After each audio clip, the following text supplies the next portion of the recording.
de esta familia Sin Censura. Saludo a Alina Duarte, nuestra corresponsal, a la licenciada Laura Ceballos. Alina, ¿cómo te va? Muy buenos días. Hola Vicente, muy buenos días. Empezando con estos temas bastante fuertes la semana y yo feliz de estar aquí. Un saludo para ti, para todo el auditorio, el equipo de Sin Censura y también para mi comadre Laura. Así es, ya llegó la licenciada Laura Ceballos, colaboradora de Sin Línea MX, abogada por la UNAM, con especialidad en Derecho Laboral. Querida Laura, también te saludo con mucho gusto. Buenos días. Buenos días, Vicente, a mi querida comadre, pero es electoral, ¿no? Del laboral, no, ese no me gusta. A mí lo que me gusta es la carnita de la política y así como dice Aline, estás empezando el lunes la semana con mucha carnita política porque los temas están candentes. Dije laboral, corrijo pues, electoral, querida Laura, de esos tropezones que a veces se da uno en las presentaciones. Por cierto, le quiero adelantar que en unos minutos se enlazará con nosotros, así lo hemos pactado, así lo tenemos en la agenda, Javier Herrera Valles, comisario general retirado de la Policía Federal, quien dice: yo le advertí a Felipe Calderón de la colusión de Genaro García Luna con la delincuencia organizada, y nos va a hablar de esa explicación pendiente que tiene con el pueblo de México Felipe Calderón, a quien dice el presidente ya no se le puede permitir un no sabía. Querida Alina, ¿cómo ves el madrazo político de Andrés Manuel López Obrador a Ricardo Monreal y esta entrevista cacaraqueada por el periódico Reforma? Bueno, Vicente, en realidad es un tema que hemos venido aquí revisando ampliamente durante las últimas semanas. Me llama la atención que habla si es o no un error el haberse pues mostrado, ¿no?, como candidato y esta sucesión hacia el 2024 anticipada. Sin embargo, yo creo que lo único que nos está demostrando ni siquiera conflicto, ¿no?, estas declaraciones del presidente Andrés Manuel López Obrador en torno a un personaje tan siniestro y malévolo, ambicioso, ¿no?, que además su equipo se queja de que se le diga ambicioso cuando en realidad es lo único que está demostrando en cada una de sus acciones. Pues nos muestra nuevamente quién es este personaje, pero también quiénes son los medios de comunicación que van a resultar aliados de todos estos personajes, y no me sorprende en lo más mínimo que sea el diario Reforma quien le dé tanto espacio a un personaje como Ricardo Monreal. Ahora la pregunta no es solamente si tiene o no un pie afuera de Morena. Yo creo que el tema es reconceptualizar qué significa hoy Morena, qué significa la Cuarta Transformación y quiénes son los personajes que van a estar liderando, que van a estar representando y que van a estar más que representando y liderando, también fomentando la participación de las y los mexicanos dentro del partido que hoy está en el gobierno. Me llama muchísimo la atención que también, y hasta agradecimiento con las declaraciones que da hoy el presidente Andrés Manuel López Obrador, hablando de radicales, ¿no? Porque creo que cuando una viene y posiciona, especialmente en estos espacios donde sí nos dejan hablar sin censura, Vicente, y uno habla de esas necesidades, ¿no?, de cuestionar a los representantes, de que estén a la altura del momento histórico, pues vienen y nos dicen radicales, ¿no? Cuando nos dicen hay que cambiarlo todo, no hay que andar con tibiezas, es que hemos dicho muchas veces aquí qué hace México en la OEA, cuál tiene que ser el rol de México en América Latina, qué hace Ricardo Monreal representando a Morena en el Senado, qué hace Mario Delgado como titular de un partido hoy en el gobierno, estas declaraciones que hacía Paco Ignacio Taibo también cuestionando a Mario Delgado al frente de la presidencia. Cuando le damos voz a la gente, ¿no?, que está diciendo dónde está Morena, incluso las mismas palabras de Paco Ignacio Taibo hace unas semanas que se filtraban en esta reunión del CEN, del Comité Ejecutivo Nacional de Morena, diciendo que hoy Morena, pues sí, no ha estado con la gente, no es un partido que esté ahí de a pie, ¿no?, con los sindicatos, con la población, y que se tiene que hacer más. Cuando hablamos de todo esto, justamente se nos dice radicales en muchos sentidos, y hoy viene el presidente Andrés Manuel en la mañanera a decir somos radicales, ¿no? La palabra tiene que ver con ir todo de raíz, y me recordaba, yo sé que genera mucha polémica también estos discursos del comandante Fidel Castro, pero hay uno, y con eso cierro, que me recordaba mucho esto de qué es ser de izquierda, qué es ser radical, y él hablaba de qué es la revolución, ¿no? Y él hablaba de la revolución, es el sentido, el momento histórico, es cambiar todo lo que debe ser cambiado, es igualdad y libertad plenas, es ser tratado y tratar a los demás como seres humanos, es emanciparnos por nosotros mismos y con nuestros propios esfuerzos, es desafiar poderosas fuerzas dominantes dentro y fuera del ámbito social y nacional, es defender valores en los que se crea el precio de cualquier sacrificio, es modestia, desinterés, altruismo, solidaridad y heroísmo, es luchar con audacia, inteligencia y realismo. Es un discurso muy bonito que creo que nos hace poner todos esos términos, ¿no? de lo radical, lo revolucionario, pero sobre todo creo que la congruencia por delante de todo lo que hoy está ocurriendo en este país. Y esto de Ricardo Monreal a mí me parece fantástico, sobre todo la reacción, no solamente del presidente, sino de la población, que en los chats, seguramente ahorita no puedo ver el chat, pero cada que hablamos de Monreal, la gente expresa su sentir, expresa este dejo de traición, ¿no? hacia el movimiento, y preguntarnos si hoy no solamente Monreal, sino muchos liderazgos de Morena o funcionarios representan por lo que la gente ha venido luchando durante décadas, porque estas luchas no comenzaron en las urnas en 2018, no comenzaron en las urnas en 2012, ni comenzaron en las urnas en 2006. Es gente que ha venido luchando durante toda su vida y que a lo mejor, ¿no? Habría que preguntarnos qué tantos o qué otros Monreales también hoy están dispuestos a traicionar por ego, por ambición, a un movimiento que se ha venido construyendo desde hace décadas. Así es, licenciada Laura Ceballos. Vaya momento el de esta mañanera, y tal vez el mensaje más claro de López Obrador sobre Ricardo Monreal. Ricardo Monreal es, creo yo, insostenible como coordinador de Morena en el Senado. Me cayeron a palos cuando lo dije en redes sociales hace unas semanas, pero aquí está, más claro ni el agua, creo yo. Laura Ceballos. Pues yo creo que sí.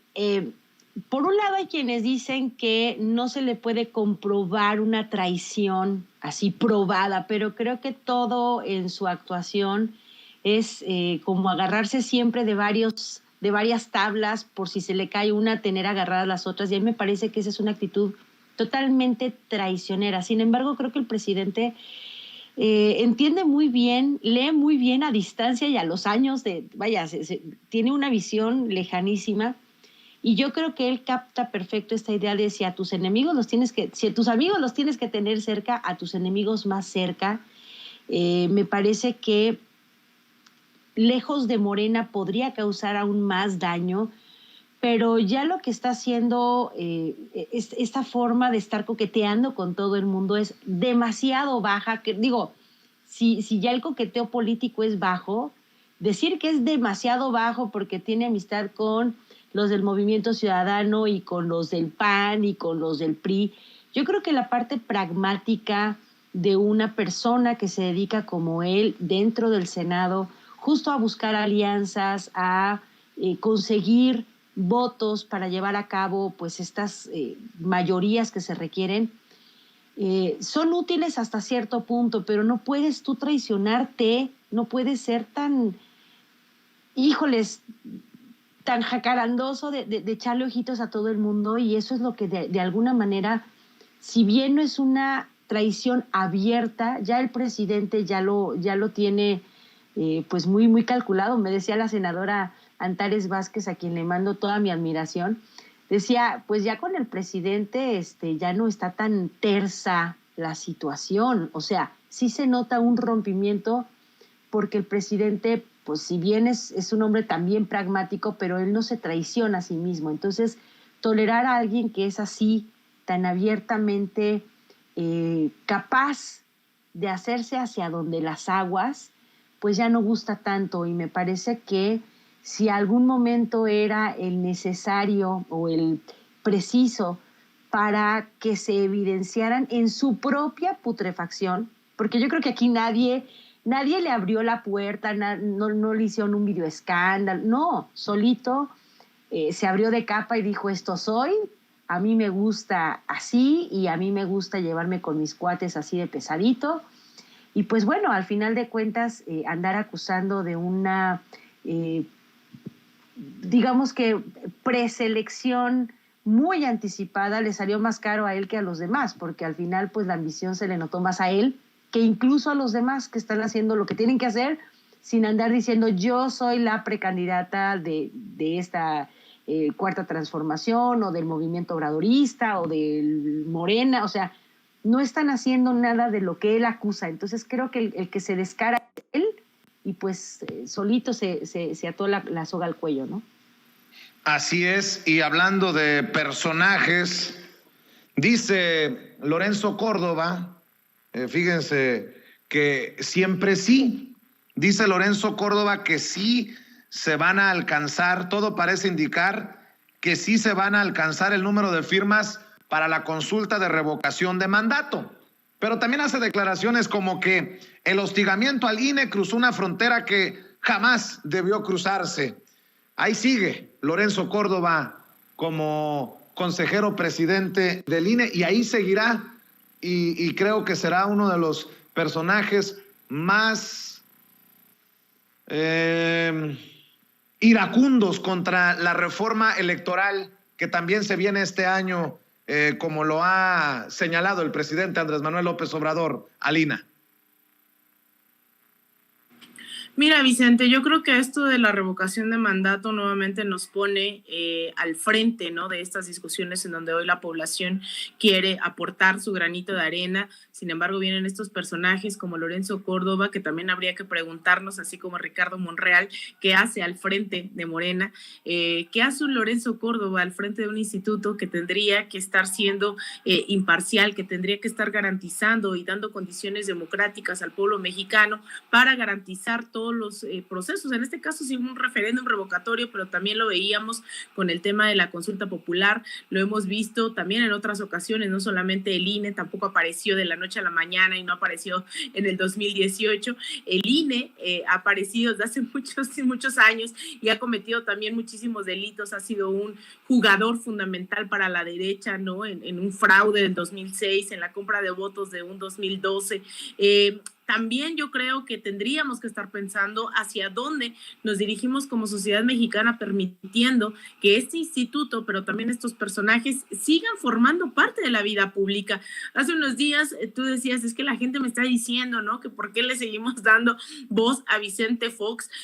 Yo creo que también es eso, es por qué le damos voz, cómo lo seguimos evidenciando, y por eso seguimos hablando de Lorenzo Córdoba, por eso seguimos hablando del INE. Sin embargo, y ahora ya será Laura quien entre en materia electoral, es la especialista en materia electoral, tendríamos que estar pensando en esa reforma que tanto se nos ha venido diciendo, no ha habido una reforma acorde a las necesidades democráticas de este país en décadas, y yo creo que también por ahí tendríamos que entrarle, también por ahí tendríamos que empezar a presionar a las y los legisladores a que tomen cartas en el asunto, porque el referéndum revocatorio que se nos viene encima es una de las tantas herramientas que tenemos hoy a disposición las y los mexicanos constitucionalmente hablando.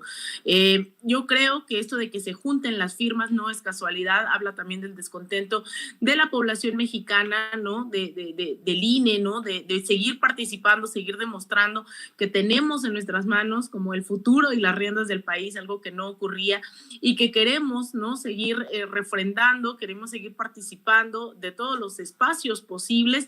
Yo creo que esto es un gran ejercicio, un ejercicio histórico que no solamente va a hablar de la ratificación de mandato, porque creo que a estas alturas también ya está por demás, ¿no?, el decir qué va a pasar en caso de que se lleve a cabo este referéndum.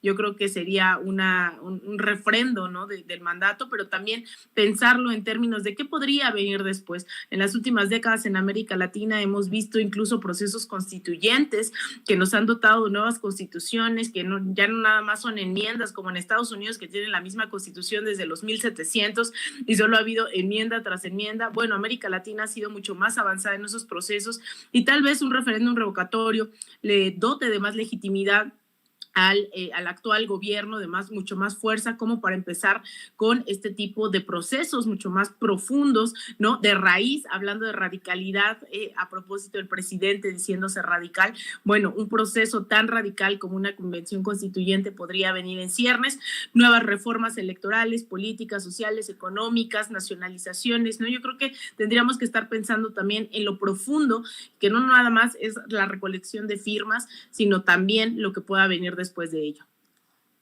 Así es, Laura Ceballos, no han funcionado, todo parece indicar, esas campañas desde el ronco pecho de algunos consejeros del INE para desmotivar, para pues manchar esta recolección de firmas, este proceso desde abajo y bueno, pues básicamente tienen que doblar las manitas, todo parece indicar que sí se van a conseguir el mínimo de firmas requeridas por ley para el proceso, un proceso muy, muy caliente por las declaraciones a favor y en contra. Sí, y ¿sabes qué? Justamente esto que decía ahorita Lina, es una situación que la gente toma en sus manos, no como erróneamente los representantes del PAN ante el INE quisieron hacer ver y con lo que supuestamente están diciendo, ya ven, y ustedes quieren al presidente, si tanto lo quieren correr, córranlo. No lo están leyendo. No se están dando cuenta que este hartazgo de la gente ante un instituto que ha probado estar jugando con una camisetita que dice árbitro, pero que en su corazón traen a los poderes fácticos y que juegan a favor de ellos y que ponen, no sé, yo no sé de fútbol, pero le ponen la pata al de enfrente y dicen que el de enfrente se les tiró para romperles la pata a ellos. Ahorita hemos visto, por ejemplo, Ricky Riquín está diciendo que el presidente con su capricho de la revocación de mandato quiere descarrilar al INE. Es que no se dan cuenta que el poder ahora sí está en las manos de la gente. Y esta consulta de revocación de mandato que ha causado además un descalabro en su forma de llevar a cabo o de utilizar el dinero del erario público de una manera tan discrecional y tan cínica, los ha puesto verdaderamente en la mira de la gente. Es decir, podían antes hacer como que actuaban, simular como que eran el instituto de la democracia, el baluarte de la voz del pueblo, pero justamente está demostrando con esto, y bueno, Alina lo sabe mejor que yo, ahora que llevaron las firmas de consulta de juicio a expresidentes, o sea, todas las trabas son siempre contra el pueblo. Si se tratara de darle el partido a una de sus amigas que reúne 200,000 firmas apócrifas, se hacen de la vista gorda, pero aquí están viendo si la fotografía estuvo mal tomada, si de repente alguien entregó una copia y ahora dicen que todas las firmas son de muertos y que nada más el 63% del 1.7 millones que llevan contabilizados son buenos. Es decir, la gente con esto les está demostrando que no se necesita un instituto así de oneroso para llevar a cabo tareas que conciernen a los ciudadanos y ve que lo podemos hacer incluso mejor que ellos. Entonces, este no es un respaldo baladí, esto no es algo, híjoles, antes visto porque no nos habían puesto en la encrucijada de decir, ¿qué creen? No queremos que ninguna parte del gobierno, ninguna oficina, ningún instituto u órgano descentralizado, universidad, cualquiera de estas cosas que les ponen autónomo a un lado, nos sigan viendo la cara de estúpidos con el dinero. Ni trabajan para lo que tienen que trabajar, ni hacen que en este caso la democracia sea a favor de los mexicanos, a favor de los ciudadanos. Entonces, están, pues yo creo que sí, teniendo un coraje muy atravesado, porque además les pasa como el chiste este de, oye, ¿ya viste esa señora gorda que trae un vestido rojo que parece un jitomate? Oye, no, es mi mamá. No, la de atrás, la que parece que trae pelo de brócoli, no, es mi tía. No digo esa, sino esa gordita que, o sea, van una tras otra, cayendo ellos solos en el descrédito que no necesitaban y que sin embargo pues se han dedicado a proveerse a sí mismos diciendo que ellos no iban a parar, no, si de por sí ellos no iban a parar nada, uno malentendido, ¿verdad? Ociosito, que dice barbaridades, pero ellos iban a hacer lo que sus funciones les dictaban. Esto no es cierto. Quisieron decir que esta acusación de parte del Congreso era una persecución por el sentido de un voto. A ver, nada peor, o sea, no podían quedar peor. Los únicos que en México tienen protección para el sentido de un voto son los diputados y los senadores. Ellos no tienen por qué tener ni protección ni persecución, primero. Segundo, porque el sentido del voto por el que supuestamente la Cámara de Diputados los persigue o los acusa, es porque ellos provocaron, causaron con su juntita ilegal, demostrar que ellos estaban desobedeciendo una orden de la Corte. Este es un desacato que es un delito grave. El desobedecer, y así lo dice el Código Penal, cuando la Corte te manda a decir en una sentencia lo que tienes o lo que no tienes que hacer y tú lo desobedeces, como en el caso de ellos que instalaron este comité en el que votaron una suspensión indefinida y que 6 dijeron que sí, es una desobediencia clara a el Código Penal, pero además a la orden de la Corte. Entonces ahora decir que es una persecución política, la verdad, les queda muy mal.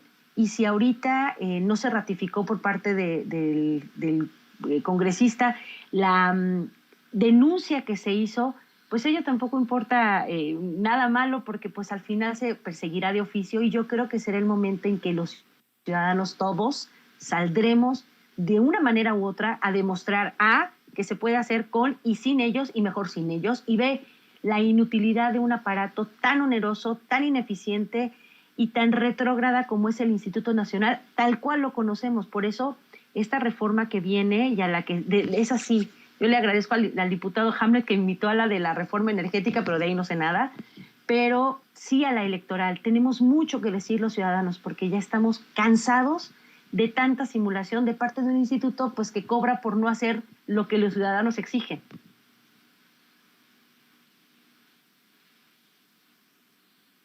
A esta investigación de la Unidad de Inteligencia Financiera, el SAT, la Fiscalía General de la República, sobre Santiago Krill y Ricardo Anaya, incluidos en estas investigaciones por su presunta participación en una red financiera de factureras, fachadas, estas empresas que estarían incluso manejando una vinculación entre políticos y despachos de abogados con empresas acusadas de facturar operaciones sospechosas, defraudar al fisco y participar en el lavado de dinero producto del crimen organizado. Les pregunto su opinión sobre estas investigaciones en torno a Santiago Krill, su hijo, y Riquín Canallín, porque pues Santiago Krill ahora es uno de los líderes de la oposición, consiguió el diálogo del PAN con el gobierno. De hecho, de acuerdo a Santiago Krill, los diálogos con el gobierno de la oposición iniciarán el miércoles 19 de enero en Bucareli, con la participación de los titulares de Energía y de Hacienda, Rocío Nale y Rogelio Ramírez de la O, y el director de la Comisión Federal de Electricidad, Manuel Barlet. O sea que iniciarían en miércoles estos diálogos de un Santiago Krill investigado junto a Ricardo Anaya. Y yo digo, pues qué autoridad moral para dialogar de estos grandes líderes de la oposición, como Ricardo Anaya, que no pierde la esperanza de volver a ser candidato del PAN a la presidencia de México, y Santiago Krill, que pedía ser escuchado por el gobierno. Querida Alina, tu comentario para cerrar. Bueno, en realidad tampoco me sorprende, ¿no? Que hablemos de estos despachos que terminan vinculando a políticos, a facturarios, a empresarios, y además, lo dice la revista Contralínea, la mayoría, ¿no? En Zapopan, principal centro de operaciones del cártel Jalisco Nueva Generación. Estaríamos hablando de millones y millones de pesos simplemente en esta investigación. En algún momento se habla de acuerdo a indagatorias y documentos oficiales, el panista Krill Miranda recibió entre 2015 y 2021 más de 80 millones millones de pesos de la nómina del despacho Suma de Capacidades, con el cual también mantiene una relación y sociedad. Y luego habla de las empresas, dice el cual hizo depósitos por 26.1 millones de pesos. Esto es una de las 36 factureras de las que habla esta investigación. Yo creo que calidad moral, después de sexenios, después de conocerlo, Santiago Krill no es un novato dentro de la vida política, del ámbito político nacional en este país. Ha sido diputado, ha sido senador, ha sido, si no mal recuerdo, también, bueno, fue exsecretario de Gobernación, pero también candidato, o intentaba ser candidato presidencial, que esté ligado a una red financiera. Yo quiero escuchar, de verdad, qué nos tienen que decir, cómo van a tratar de zafarse. Lo único que están haciendo es terminar de cavar su tumba política. Cada vez le suman más y más y más argumentos, como, insisto, como si ya no tuviéramos los suficientes durante un sexenio calderonista, durante un sexenio foxista, durante la bancada, ¿no? Durante el peñanietismo. El PAN y sus representantes morales, ¿no? Incluso Ricardo Anaya, que se dice perseguido político, que quiere nuevamente aspirar a la presidencia con sus dejos de clasismo, ¿no? De poca transparencia, de corrupción. Pues bueno, ahora tenemos nuevamente en esta lista, le vamos agregando este suceso, que esperemos tener aún más información para decir ni un voto nunca más al PAN. Alina, ¿por qué no también cerramos invitando a la gente para que te apoye en redes sociales? Claro que sí, yo les invito a que me sigan en Twitter, me encuentran como @AlinaDuarte_, en Instagram _AlinaDuarte, en Facebook.com/Alina Duarte Periodista, y también en mi canal de YouTube, Alina Duarte, ahí me encuentran, ahí me pueden seguir, y también entre semana, salvo los lunes, claro está, en Sin Censura Nocturno, ahí andamos listas para dar la información. Te mando un abrazo, Vicente, a ti, a Laura, a todo el equipo y al auditorio de Sin Censura. Gracias, Alina. Licenciada Laura Ceballos, tu comentario sobre los Krill y los Anaya, los líderes de la oposición investigados por la UIF, el SAT y hasta por la Fiscalía General de la República. Pues así como dice Alina, esto no sorprende a nadie, porque esta era justamente la red que tejieron subrepticiamente al cobijo del poder durante el calderonato, durante el foxato, y ahí es en donde te encuentras justamente ante la evidencia. ¿Por qué no querían que llegara Andrés Manuel a la presidencia desde Fox y desde antes? ¿Por qué siempre estuvieron bloqueando a la izquierda? Porque sabían perfectamente bien que sus redes de poder, de dinero, de, pues aquí incluso de narcopolítica, iban a salir a la luz. Y me encanta la idea de que vayan a salir diciendo, no es cierto todo esto que me acusan. Ya salió Krill diciendo que no es cierto, que es venganza. No es venganza, señores.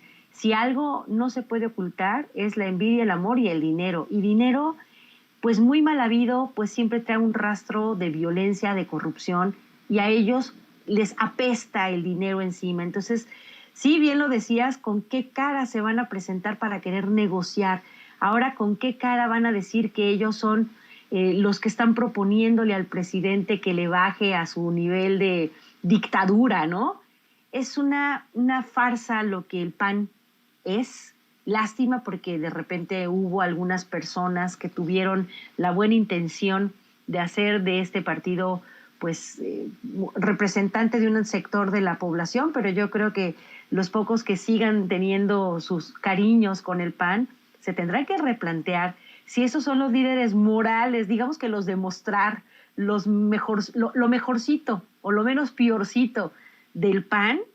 Qué vergüenza que sea un Santiago Krill quien fue además pues a negociar a favor del PAN y hablar con el secretario de Gobernación a nombre de la sociedad panista que quiere pues respetabilidad. Con esto, perdón, yo no veo dónde puedan ir a comprar un poquito de dignidad o de madre o de respetabilidad, porque esto los pinta de cuerpo entero. Son personajes que se han valido del poder para atender estas redes, construir unas riquezas, bueno, no se las acabarían en no sé cuántas generaciones, pero pues ahora que estén en la cárcel dudo mucho que les puedan servir. Y ve que Riquín pueda gobernar desde la cárcel, porque ese es uno de los impedimentos precisamente para llegar al gobierno, estar privado de tus derechos político-electorales, como le va a pasar, ya espero muy pronto, a este ampón con carita de niño de kinder decente y buena persona. Querida licenciada Laura Ceballos, ¿por qué no invitamos a la gente para que los apoyen en Sin Línea, para que te apoyen en redes sociales, para que te apoyen en tus espacios? Pues miren, estamos en Sin Línea MX haciendo todos los días digamos que el comentario político de las 11 a la 1 de la tarde con temas variaditos y en mi canal de Twitter, bueno, en mi cuenta de Twitter es @CeballosLaura. Y también estoy en el Facebook, aunque no subo muchas cosas, pero comparto todo lo que hacemos en Sin Línea. Soy Laura Ceballos A de Alcázar, igual en el Instagram. Entonces, pues ahí estamos, pero síganos en Sin Línea MX y se los vamos a agradecer muchísimo. Muchísimas gracias también a ti, a Ceci, a don David, a Toño, a todo el mundo y a mi comadre Alina. Un beso. Muchísimas gracias, Vicente. Gracias, licenciada. Gracias, Alina. Nos vemos pronto en otra mesa de diálogo aquí en Sin Censura. Déjeme, para presentar a nuestro invitado, déjeme decir